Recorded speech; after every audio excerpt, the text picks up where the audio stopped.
Bismillahirrahmanirrahim. Assalamualaikum warahmatullahi wabarakatuh. Kaifa halukum? Alhamdulillah nahnu bi khair. Qabla nata'allam nabda dirasatana bi qiraatil Fatihah. Al-Fatihah. A'udzu billahi minasyaitonir rajim. Bismillahirrahmanirrahim. Alhamdulillahi rabbil alamin arrahmanir rahim maliki yaumiddin. Iyyaka na'budu wa iyyaka nasta'in ihdinas siratal mustaqim. Siratal ladzina an'amta 'alaihim ghairil maghdubi 'alaihim waladdallin. Amin. Baik anak-anak, apa kabar? Alhamdulillah. Mudah-mudahan selalu dalam keadaan sehat wal afiat. Baik, pada pertemuan kita hari ini kita akan belajar pelajaran akidah akhlak kelas 10 bab yang ketiga, yaitu menjadi hamba Allah yang berakhlak. Tujuan pembelajaran ini sebetulnya bisa kalian baca sendiri ya. Yang jelas setelah pelaksanaan KBM ini, siswa diharapkan dapat menjelaskan pengertian akhlak, kemudian dapat menyebutkan dalil yang berkaitan dengan akhlak, dapat menjelaskan akhlak dalam konsep Islam, dapat menyebutkan ciri-ciri akhlak Islam, dapat menjelaskan metode peningkatan kualitas akhlak. Kemudian juga siswa diharapkan dapat membiasakan meningkatkan kualitas akhlak. Kemudian yang pertama, pengertian akhlak. Secara bahasa, akhlak berasal dari bahasa Arab al-akhlaq, yaitu bentuk jamak dari kata khuluq yang berarti tabiat, budi pekerti, kebiasaan atau adat, keperwiraan, kesatriaan, dan kejantanan. Sementara menurut istilah, akhlak adalah suatu keadaan yang melekat pada jiwa manusia yang melahirkan perbuatan-perbuatan tanpa proses pemikiran, pertimbangan, atau penelitian. Maksudnya adalah seketika. Jika perbuatan yang muncul adalah perbuatan yang baik dan terpuji menurut pandangan akal dan hukum Islam, disebut akhlak yang baik. Dan sebaliknya, jika perbuatan-perbuatan yang timbul itu tidak baik, dinamakan akhlak yang buruk atau akhlak yang tercela. Kemudian sebagian ulama mendefinisikan akhlak, yaitu al-akhlaku hiya sifatul insanil adabiyah. Akhlak adalah sifat manusia yang terdidik. Nah, kemudian karena akhlak adalah suatu keadaan yang melekat di dalam jiwa manusia, maka syarat perbuatan disebut akhlak ada dua. Yang pertama, perbuatan itu dilakukan berulang-ulang. Artinya, kalau seandainya ada perbuatan yang dilakukan hanya sesekali saja, maka itu belum disebut dengan akhlak. Karena akhlak itu harus dilakukan secara berulang-ulang. Kemudian syarat yang kedua, perbuatan itu timbul seketika, tanpa dipikirkan atau diteliti terlebih dahulu, sehingga benar-benar menjadi suatu kebiasaan. Nah, jadi perbuatan akhlaknya itu seketika tanpa dipikir.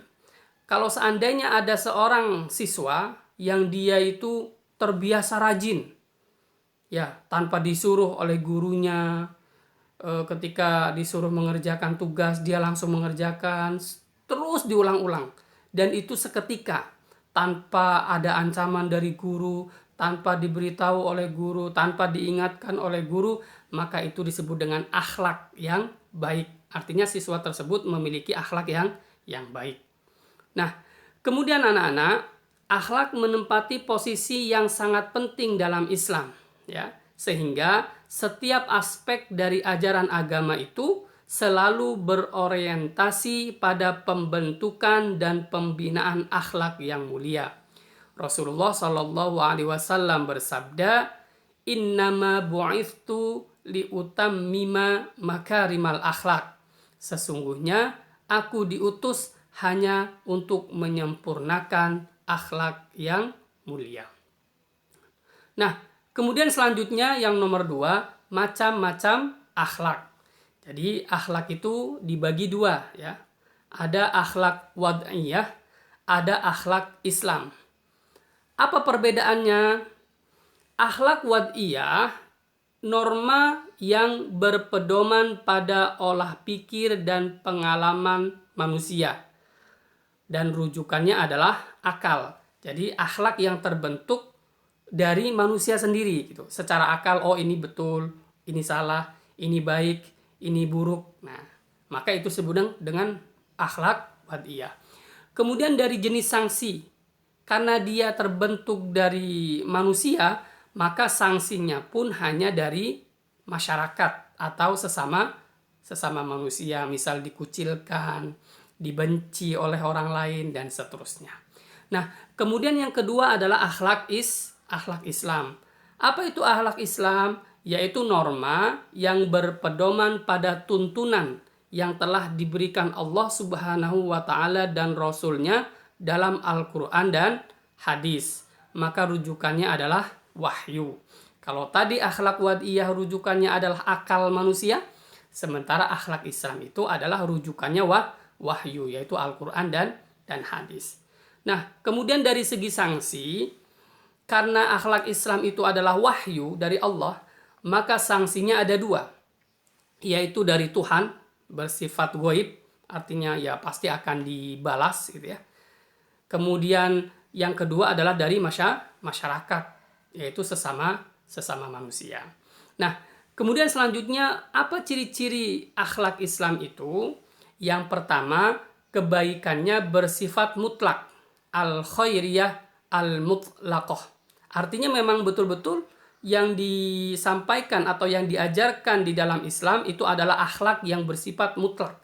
Semua orang itu memang betul dan meyakini bahwa itu adalah baik. Semua orang meyakini bahwa itu adalah buruk. Jadi mutlak. Nah, kemudian yang kedua adalah kebaikannya bersifat menyeluruh. As-solahiyah al-ammah. Artinya memang kebaikannya itu untuk semua manusia. Suku ini, suku itu, bangsa ini, bangsa itu. Artinya menyeluruh akhlak Islam itu. Kemudian yang ketiga adalah tetap dan kontekstual. Artinya apa? Akhlak Islam yang diajarkan oleh agama, yaitu berdasarkan Al-Quran dan hadis tadi, bersifat tetap. Tidak kekang oleh waktu. Dari zaman dulu sampai zaman sekarang. Dari masa Nabi sampai sekarang. Artinya tetap. Ya. Kemudian yang keempat adalah kewajiban yang harus dipatuhi. Karena ini bersumber dari wahyu. Atau al-ilzamu al-mustajab. Ya. Karena ini bersumber dari wahyu, maka memang harus dipatuhi. Karena kalau tidak berarti melanggar ajaran agama. Kemudian yang kelima adalah pengawasan yang menyeluruh. Yaitu ar-raqabah al-muhithah. Ya. Artinya karena ini bersumber dari wahyu, sekali lagi, maka ini adalah agama. Dan agama itu kan kita tahu pengawasannya memang menyeluruh. Yang melaksanakan mendapatkan pahala, yang tidak melaksanakan maka otomatis akan mendapatkan dosa dan akan dibalas oleh Allah Subhanahu wa Ta'ala. Nah, kemudian yang ketiga adalah persamaan antara akhlak, etika, moral, dan budi pekerti. Akhlak, etika, moral, dan budi pekerti memiliki persamaan, yaitu berbentuk perilaku yang sifatnya netral. Ya. Selama ini kita mengenal akhlak hanya perilaku yang baik saja. Misalnya ada orang yang berbuat buruk, maka kita katakan orang itu tidak mempunyai akhlak. Padahal ungkapan tersebut kurang tepat, karena akhlak itu adalah perilaku. Orang itu sudah berperilaku, sudah ada akhlak, namun berperilaku yang buruk. Lebih tepat kalau dikatakan bahwa orang tersebut berakhlak tercela atau berakhlak yang tidak baik. Artinya apa anak-anak? Kita itu kan sering mengistilahkan seseorang yang nakal. Katakanlah kita ambil contoh seorang siswa.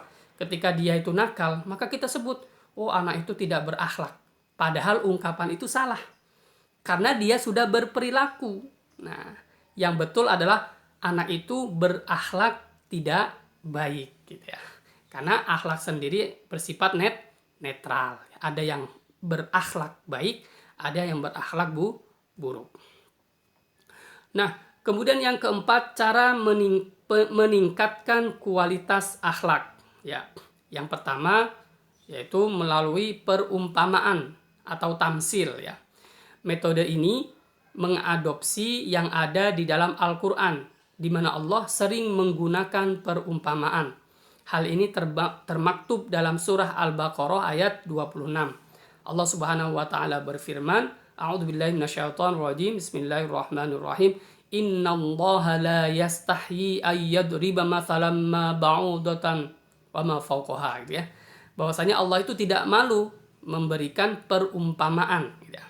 Di ayat lain Allah juga menyamakan berhala itu dengan laba-laba yang lemah, tidak bisa membuat lalat dan lain sebagainya.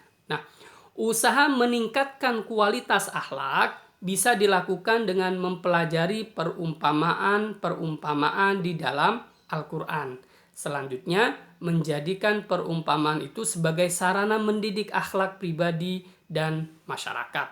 Itu metode yang pertama, ya, metode melalui perumpamaan atau tamsil. Nah, kemudian yang kedua, melalui keteladanan. Nah, ini ya, keteladanan adalah metode yang sangat penting, ya.